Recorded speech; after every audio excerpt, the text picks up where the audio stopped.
দিনটি ছিল শুক্রবার না হয় শনিবার, উইকেন্ড চলেই এসেছিলো, তাই আমি ক্যাজুয়াল পরে অফিস যাওয়ার জন্য রেডি হয়ে গেছিলাম।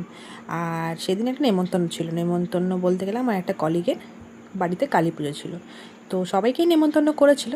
তো সেই উপলক্ষে আমরা একটু সবাই মিলে সেজে গুজে, ক্যাজুয়াল ডে ছিল অবশ্য। তো আমি অফিসে ঢুকে এলাম দেখো। আর আমি একটু সকাল সকালই অফিস ঢুকি, আস্তে আস্তে সবার সাথে মিট হলো। আর এই পরিস্থিতিতে গান শোনো। मुझे ना पता है तुम्हें नहीं पता हो बता दे। তারপর আমরা বিকেল হতে বেরিয়ে পড়েছিলাম সবাই মিলে সেই বন্ধুর বাড়িতে যাওয়ার জন্য, মানে কলিগের বাড়িতে যাওয়ার জন্য। আর দেখো, এই হচ্ছে আমার কলিগ। অলরেডি আরও দুটো কলিগ চলে এসেছিলো। তো দেখো, ওর বাড়ি কালী পুজো এটা। আর অনেক রকম খাবার করেছিল।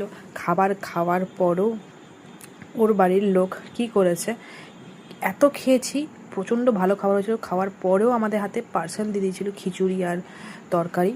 কে খাবে এত? তারপর আমরা বাড়ি ফিরি, দেখি মেট্রোতেও তখনও ভিড় এত রাতে। তো চলো, টাটা।